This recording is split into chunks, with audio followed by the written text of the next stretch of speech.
Hello everybody, welcome back to Let's Play Hearts for the New Order at Scotland. Let us continue on for last night off. So weird stuff is going down at the airport.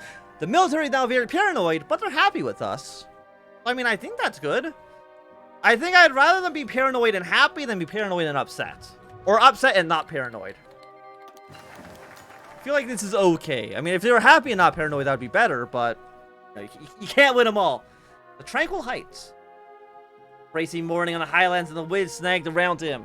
Your forces like this, though. It's affirming, relaxing in a sense. A break from the unending scheming of Edinburgh, and a rare one at that. McKintrey had to appreciate these small breaks. This rare day the government went without some disaster or another. This holiday taking had carefully managed and extremely infrequent. Takes in a lungful of chilly air and gazed over the hills. This kind of peace had to be treasured. It was in such short supply. Thinks about tomorrow and the day after and wonders whether or not his premiership was remembered fondly. Perhaps it's not his control, however. He has to focus on the immediate problems and come up with immediate solutions. He has to secure and protect Scotland's future. If he's successful, then the rest will slot into place. He'll enjoy a day or two here, but then he has to return. It's his duty to perform, a government to corral, and a future to defend. So think about the Highlands, bonus towards industry tech. More stability. I mean, our stability is at 42%. War support is absolutely in the gutter right now. Navy's garbage. Air Force, I don't think it really matters so much. Other than maybe buying some planes wouldn't be bad. Combat schooling, a wall of guns, 500 free weapons. Yeah, these would be nice. I think we want to get those after we finish our political tree though first. Smoke over the Highlands. There was a lads who found them first. As if they were playing and running about, they stumbled across a group of well-dressed folks with maps and tools, measuring this and that. They ran back and told their parents what they had seen. They'd given platitudes and told to calm down. Strange men and strange students were no real consequence here. Then the trees started getting felled, and the sound of blasting echoed across the hills. Suddenly, it wasn't just a group of children looking over at the strange men. Half the town was going to watch the whole industry unfurling. When the dawn had pierced by a shrill whistle, the whole town rushed to see. Lying there for them, tracks curled this way and that. And lurched forward on them, a metal beast spewed out smoke.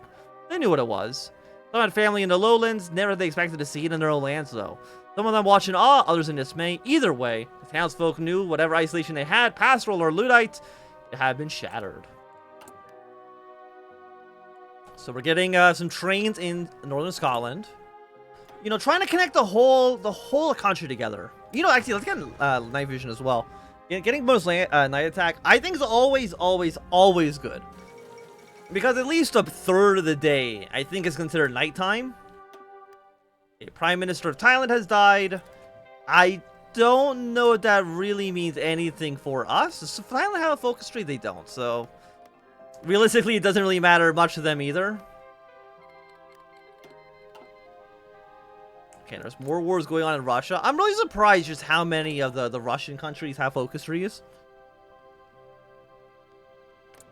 Just like almost, I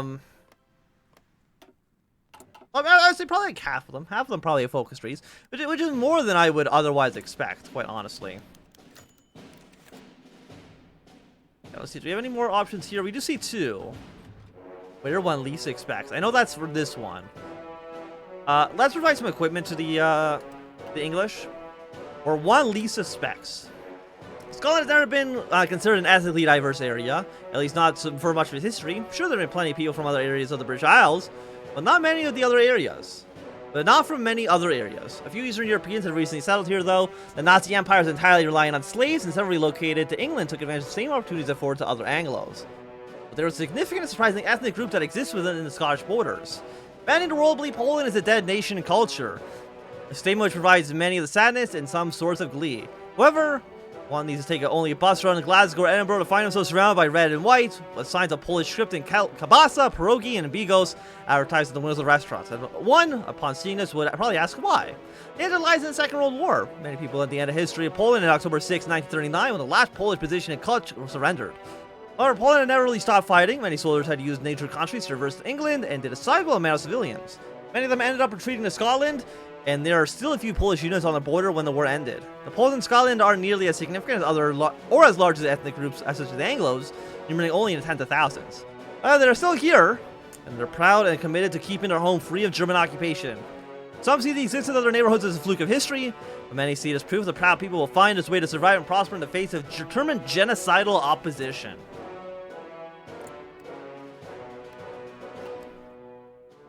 Apparently, they don't want to go and live in the general government. Who would have thunk it? Chile and South. Okay, so Chile is having some stuff going on over here as well. Rural collapse. So there's burning forests, release extremists. Okay, so Chile's kind of exploding. And there's a new prime minister in Japan. So they are National Socialists. I don't remember exactly what makes them different than the Fascist Party. They're the reform bureaucrats instead of the conservative mainstream. So I guess that's better, kind of, maybe. And we got a new prime minister of Thailand. Still a fascist, though. Okay, let's do some social security. It's going to give us a little more stability. It's going to cost us some GDP, but I think our GDP is, as far as I know, fine. I think. Yeah, we make more money than we're spending. I think. Let me just double check this. Annual revenue is 4.14 billion. We're spending 2.8 billion. So yeah, we're actually making money right now.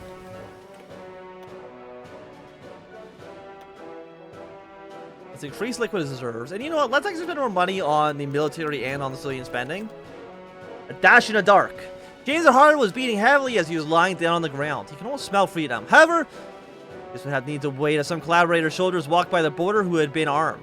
James thought about what would happen if they didn't see him. Would they arrest him or to shoot him right there? He was too panicked to think. It felt like hours for the guards to pass. They had just paced back and forth on the road. Every time it looked like it was clear, the guards turned and walked back down the road again. Thoughts ran through his head. How much longer would this go on for? He began to panic. Maybe he was in the wrong spot. He pulled up a poorly drawn map. It was the right spot, he said to himself. 2 hours had passed as he arrived at the point. There had been some close calls. Small rustling from James lying down in the leaves and foliage could have alerted the guards. However, they didn't hear him, luckily. At the break of dawn, James couldn't take it anymore. When the guard's back had been turned, he made a mad dash for the wall. He threw his bag over at first and scrambled over the top. He landed with a thud on Scottish soil and ran over the hill. He was afraid the surrounding area, seeing rolling hills and small town in the distance. He then saw some Scottish troops looking at him. The one on the left had waved his hand and ran over to James. He asked James if he wanted to defect to Scotland. James simply nodded, at peace, and hopefully he had found a home. Hey, buddy! Buddy, you want to defect? Yeah, I think I do. Well, welcome to Scotland. We'll keep on going for better rifles. I think we should have some industry bonuses now, so you know... You're 1965. You're a little expensive. Let's just go for this cheaper one first. And let's make the improved infantry rifle now. I mean, I'm sure our production is still hot garbage. But what can you do? Yeah, we're gonna need more and more guns. As many guns as you can possibly give me, please and thank you. Okay, Scotland is not just Edinburgh. SMP is going to do a little bit better over in northern Scotland as well. What do you actually do? Training time, organization goes up. It goes away in November. It's actually not too bad. And I believe we're still making money. As long as we're still making money, I'm okay with it. Not that I think money so far hasn't really mattered too much in the new order. I don't think I've ever found a situation where it's like I didn't have the money I needed. I think the closest we got was when we were playing as the Iberian Federation, or the Iberian Union, I should say, trying to build a Gibraltar Dam, but that was really about it. So it looks like you are trying to meet some more people. The Verona Conference ended, which is the Italian Empire. So it looks like you're going to go down a reformist path. We'll see if that works out for you or not. But now all that basic stuff is done. We can now focus on the armed forces. Let's go with some more training for them. And how close are you? Britannia on her knees. We are, as far as I can tell, well, how close are you to being done? We're 4 focuses away from the English Civil War, so it's going to be happening very, very soon. I wonder, does it fire? It's roughly timed, I think, for when Hitler dies and the German Civil War begins, which I guess actually makes kind of a lot of sense. I think the Jewish population down here has fallen. It looks like the Madagascar. Oh, there's actually who are you? I've never seen this before. An OFN mandate. So you're actually part of the Organization of Free Nations. So it looks like the OFN's actually intervene in Madagascar. You help this guy. Apparently he's even got a focus tree. Interesting. Okay.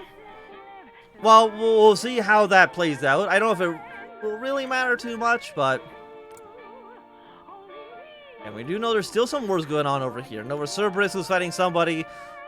Slowly, these guys will start merging to, I think there's like 1, 2, 3 little sections that will begin going to war with one another. If I'm not mistaken. Manpower is low. Like, what can you do? It's actually higher than it used to be, so I don't know what your problem is. You're really one strength. That's really bad. You're now at 88% strength. And you only need 2 operatives, which you don't really have. So you might as well just quiet your intel network. Just keep it at 88%. That seems fine.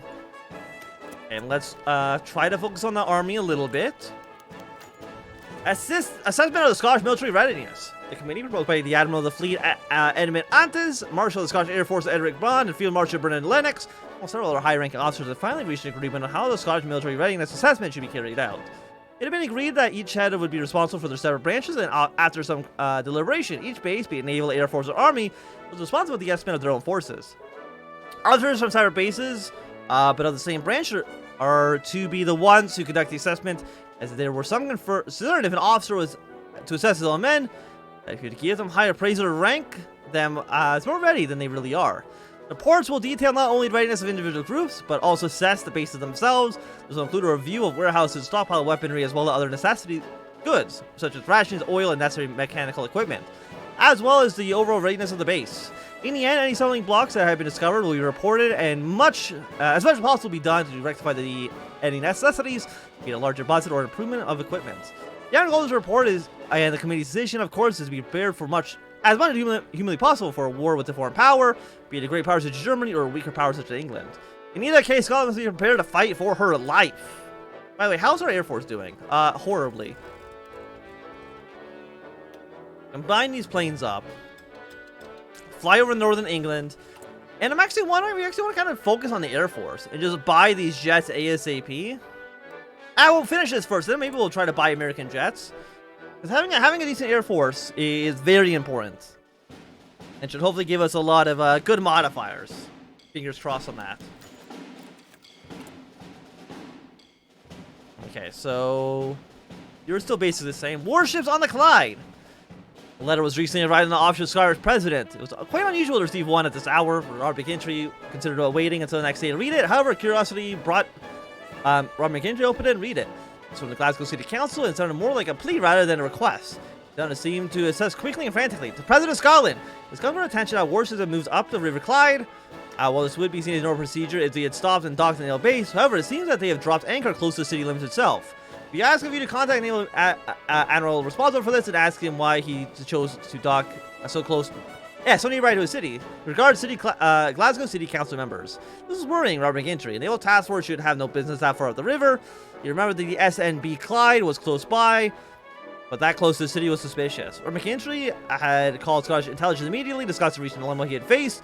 The armed forces that seemed to be happy. Thought Robert McKinley, could they be paranoid about an invasion? He said all being questions. Robert McKinley asked him himself. McKinley pondered this issue for the idea bugged to the ships and brought up. A bug in the ships and brought up. Yeah, so we're gonna get another one of these. We can hopefully at least do one of them this time. Okay, they're being in council. We can arrest the officers. Said in nations. In 85 days, we're going to leave. Let's investigate the Navy first. Let's at least see what they're doing. Because it is a little suspicious. So they're up the river. I'm not really too sure where the river is. I'm assuming it's like right here. But it doesn't, it's not really clear. Okay, let's go for the Air Force next. I want to buy those aircraft, if we can. Okay, Scottish Army report. Preface. This report is based on information obtained from the assessment of all currently operating SA bases and their supporting operations. The report will cover materials such as overall preparedness of the Army, preparedness of the individual divisions along with their constituents, and overall health and fitness of the individual soldier, the state of readiness of individual bases. Okay, page 154 of 155. Conclusions. Our Army is currently and arguably the more capable and ready to fight war for tomorrow branch. Men have been found to be in excellent condition, both physically and mentally, and in terms of discipline.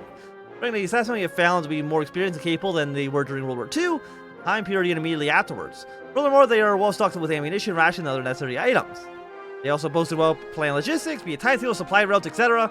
Furthermore, defense of the border between Scotland and England is extensive, well-maintained, and continue to be reinforced as world tensions continue to rise.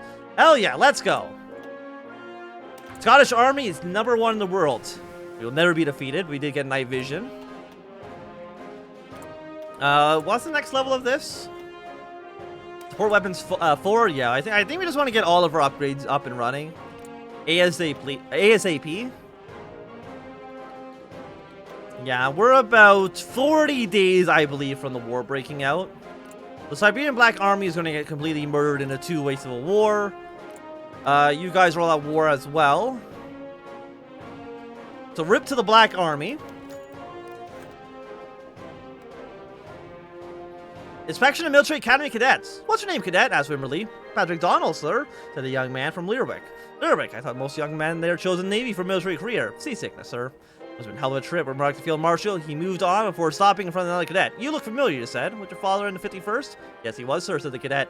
Captain Spencer McGregor of the 1st Battalion, Gordon Highlanders. And I was hoping to take his assignment one day. If you're half as good as your old man, you want to worry about making captain, assured Wimberly. He then Captain inspecting the line before stopping and in front of another cadet. What's your name, soldier?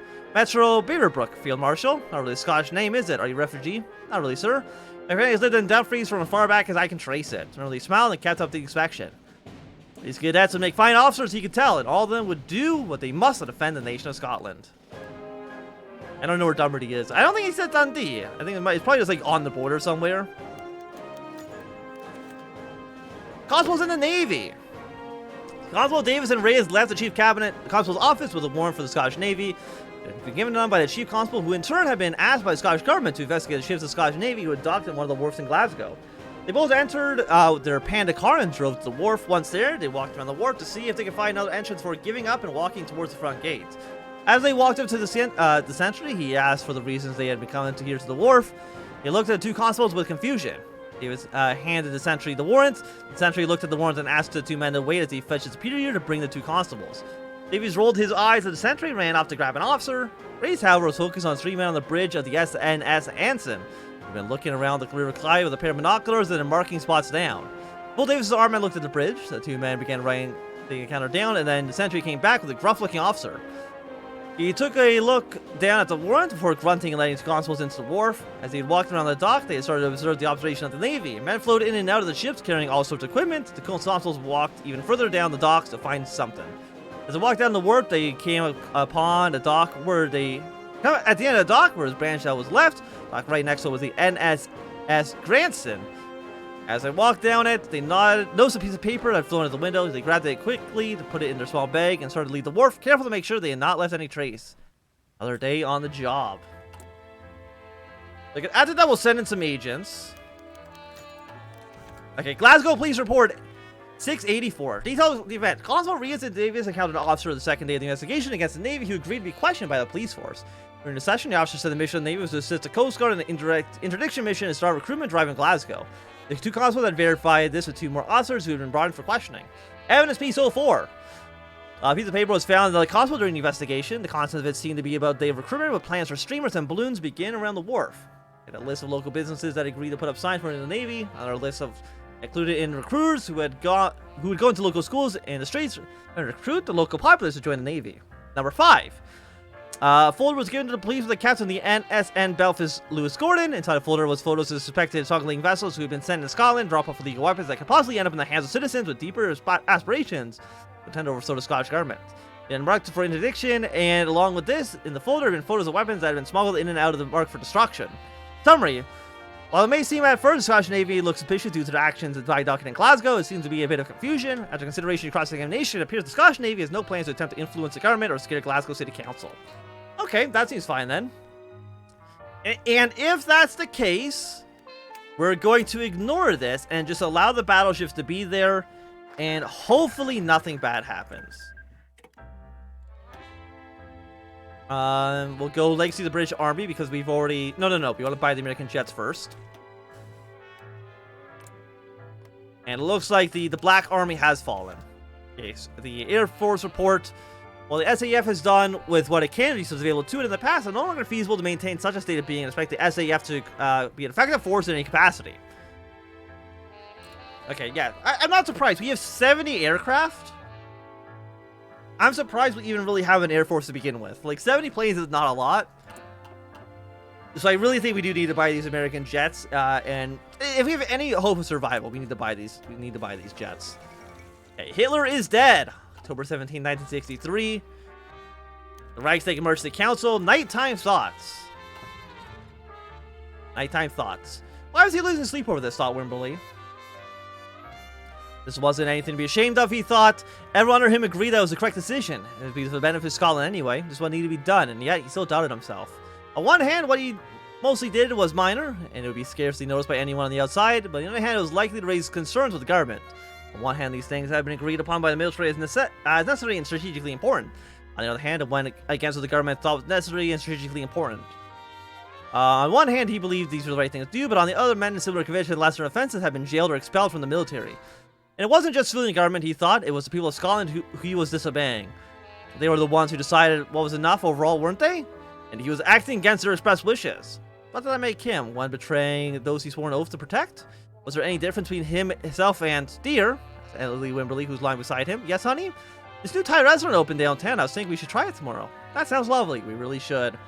What do they eat in Thailand anyway? Probably rice and noodles. Much like the Chinese. A little with spice and specialty sauces, surely. And obviously there would be a variety of roasted meats, but would there be special foods or recipes? One they would only find in Siam? Wait, not Siam. Thailand. Or was it still Siam? Everything had changed in Thailand all of a sudden. Is it Thailand right now? Yes, it is still it's the Kingdom of Thailand. It's no longer Siam. But this episode's going to go on a little bit longer, just because it's going to be the last episode I'm going to be recording today. And if we can start next episode with the English Civil War, I wouldn't mind that at all.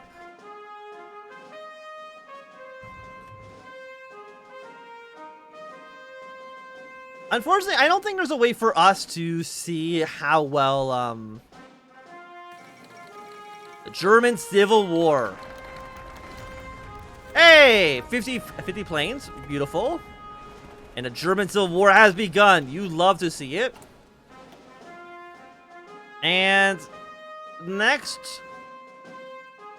I think it's Unit's research bonuses, which is like horrible. I hate how all the naval upgrades in Hearthfire 4 are always just research bonuses, which are never really, I think, that good. But you know, so let's see. We got Bormann, Speer, Heinrich.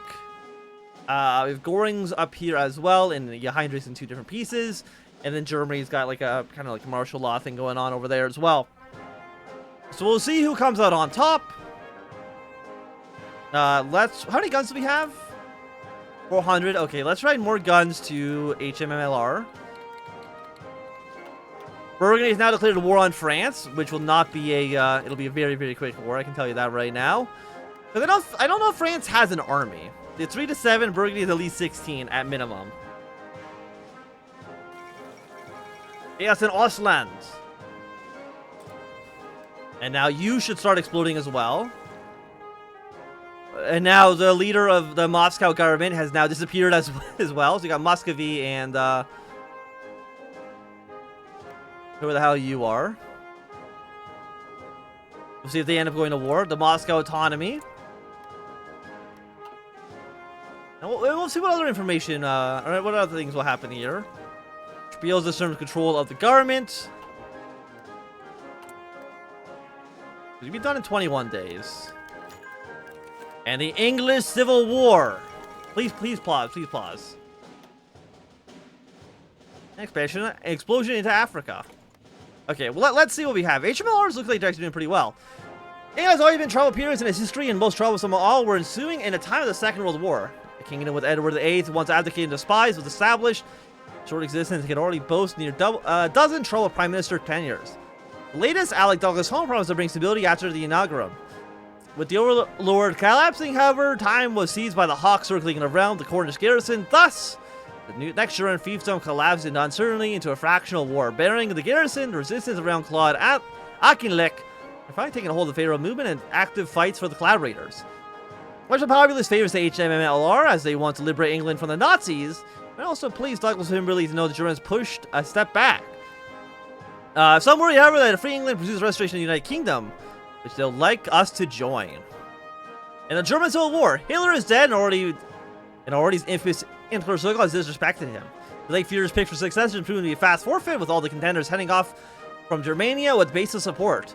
They bided their time, and the first strikes have been dealt. Germany, the dominator of Europe, had collapsed in the Civil War. Bormann, Goering, Speer, and Heinrich, it's an all-out war, fighting for their own little squabbles. Believe they dragged down the whole continent with them. Europe is expecting to be hit hard with the loss of their Shire. The war itself is most likely expected dire outcome for Europe. Let us sigh in relief. Foremost of that was Douglas Wimberley's armed forces that reigned in months of content, with the constant threat of Germany looming in their minds, dissolving for the time being. As Germany's threads tear apart, the government and its armed forces get time to reconsider and consolidate. For one thing is clear, Germany returns, and for all luck you might be able to... Yeah, for one thing is clear, Germany returns, and for all the luck we might have, it could be that Hitler proves to be a rather relaxed Führer in hindsight.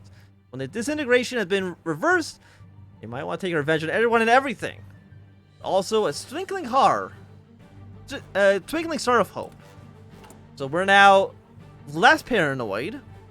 So I think that is good.